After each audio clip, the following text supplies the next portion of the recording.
Sebelum melanjutkan, jangan lupa subscribe dulu, terima kasih. Bab 569 Jalan Kematian. Keesokan paginya, saat Chu Feng terbangun, ia mendapati Surou sudah tidak ada di sana, namun di samping tempat tidur, ia meninggalkan sedikit wangi tubuh yang memberitahu Chu Feng bahwa Surou memang menemaninya semalam. Ketika dia keluar dari ruangan dan melihat Surou dan Sumei lagi, dia mendapati kedua saudari itu saling berpegangan tangan dan tersenyum sambil mengobrol. Penampilan mereka yang tenang membuatnya tampak seolah-olah tidak terjadi apa-apa tadi malam. Hal itu membuat kekhawatiran di hati Chu Feng menghilang seperti asap tipis. Ia sekali lagi merasakan betapa kuatnya perasaan kedua saudari itu terhadap satu sama lain, seolah-olah tidak ada yang dapat menyebabkan konflik muncul di antara mereka. Bagaimana? Apakah kamu tidur dengan nyaman tadi malam? Setelah Sumei melihat Chu Feng, dengan tangan kecilnya di belakang punggungnya, dia berjalan ke arah Chu Feng dan bertanya dengan nakal di samping telinganya. Gadis kecil. Ada rasa bersalah di hatinya, jadi dia agak malu. Dia tidak bisa menghindari tatapannya ke arah Surou di dekatnya, tetapi menemukan bahwa dia hanya melengkungkan bibir merahnya dan tersenyum indah, lalu memalingkan kepalanya dan tidak lagi memperhatikan Chu Feng. Pada saat itu, Chu Feng benar-benar tidak bisa berbuat apa-apa. Dia bahkan berpikir bahwa Surou memberitahu Sumei apa yang mereka lakukan tadi malam, atau entah bagaimana Sumei mengetahui tentang apa yang dia dan Surou lakukan.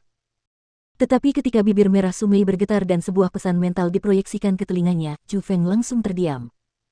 Lain kali, carilah tempat rahasia, dan aku akan menyerahkan diriku padamu saat itu.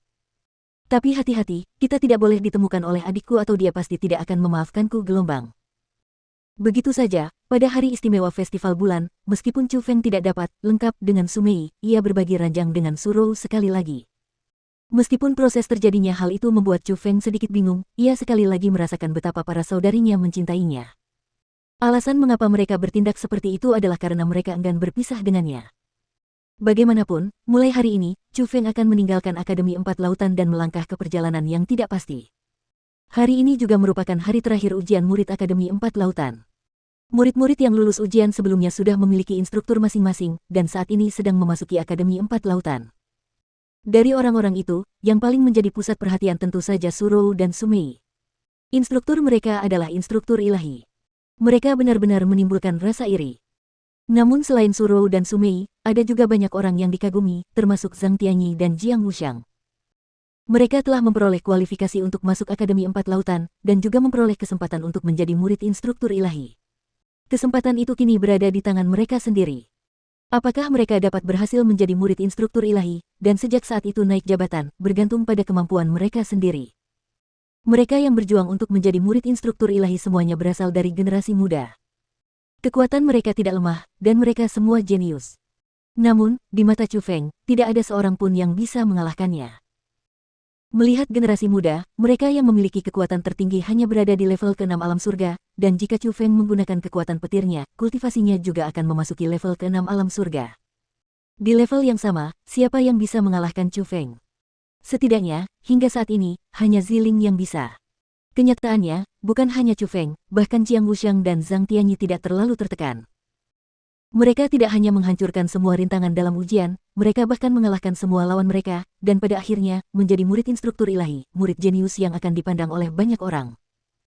Dalam prosesnya, mereka, dengan kultivasi tingkat ketiga dari alam surga, dengan ganas menghajar Sentu Jiang dan Sentu Hai, yang keduanya berada di tingkat keempat dari alam surga. Kedua pertarungan itu adalah salah satu dari sekian banyak pertarungan yang membuat orang berseru kagum.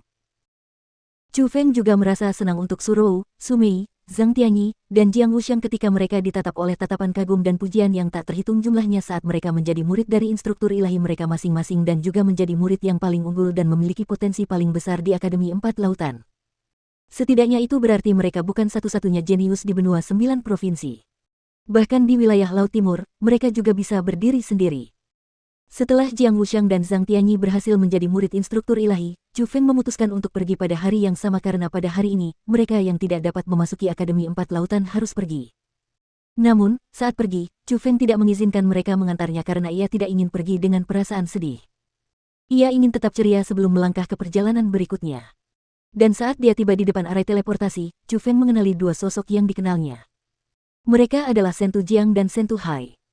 Saat ini, mereka dianugerahkan oleh Zhang Tianyi dan Jiang Wuxiang, hidung mereka membiru dan wajah mereka bengkak. Saat mereka berjalan di tengah kerumunan orang, banyak bisikan muncul. Itu sangat memalukan. Melihat bibir mereka bergerak sedikit namun tidak bersuara, Chu Feng tahu bahwa mereka sedang mengirimkan pesan mental. Maka, Chu Feng pun mengerahkan kekuatan rohnya, dan dengan kekuatannya yang amat besar, menangkap untaian suara mereka, dan dengan itu, mendengarkan percakapan mental mereka. Sialan, kita benar-benar dikalahkan oleh kedua orang itu di alam surga tingkat ketiga. Kali ini, kita benar-benar kehilangan banyak muka. Kalau kakak Sentulang ada di sini, dia pasti bisa memberi mereka berdua pelajaran dengan keras. Tentu saja. Jika dia ada di sini, di antara murid-murid baru tahun ini, dia pasti akan menjadi orang yang paling terkenal. Kapan giliran mereka untuk menjadi pusat perhatian?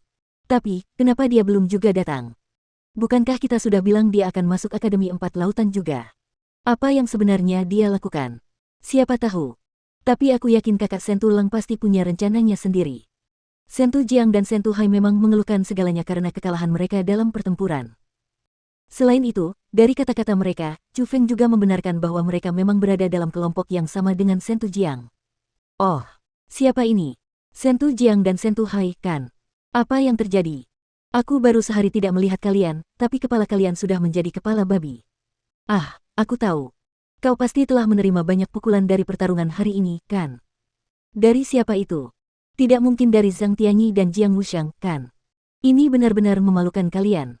Tadi malam, kalian bahkan menyebarkan berita itu, dan mengatakan akan menghajar Zhang Tianyi dan Jiang Wuxiang. Bagaimana mungkin hari ini, ketika kalian benar-benar bertarung, kalian malah dihajar sampai seperti ini? Jadi kalian hanya tahu cara menyombongkan diri dan tidak tahu apa-apa lagi. Setelah menguping pembicaraan mereka, Chu Feng sengaja berjalan ke arah mereka dan mencemooh dengan keras, seolah berharap seluruh dunia bisa mendengarnya. Kau! Perut mereka berdua sudah penuh amarah, jadi ketika mereka diolok-olok oleh Chu Feng, wajah mereka langsung berubah pucat, dan sangat marah hingga urat-urat mereka menonjol keluar. Namun, mereka berdua tidak banyak bicara, dan berbalik sambil mendengus dingin karena mereka memang kalah. Itu adalah sesuatu yang diketahui semua orang.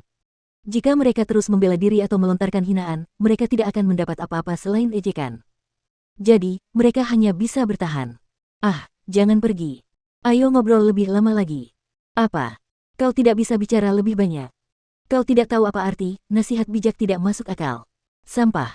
Kalau aku jadi kalian berdua, aku pasti sudah mengubur diriku di lubang tembok. Dasar, dinasti Sentu yang berpantat anjing. Jadi ini tempat khusus untuk mengumpulkan sampah. Meskipun mereka berdua sudah berbalik, Chu Feng tidak membiarkan mereka pergi begitu saja. Hinaannya sangat keras, dan baru setelah mereka berdua menghilang dari pandangannya, Chu Feng tersenyum tipis, seolah-olah ada rencana jahat yang berhasil.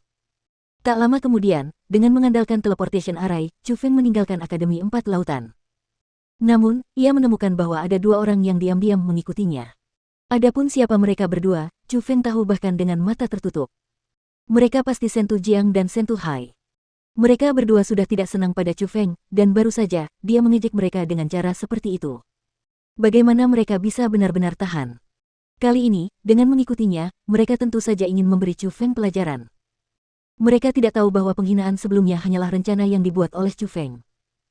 Mereka bahkan berpikir mereka bisa menghajar Chu Feng dengan keras, tetapi tidak menyadari fakta bahwa mereka sudah dituntun ke jalan kematian.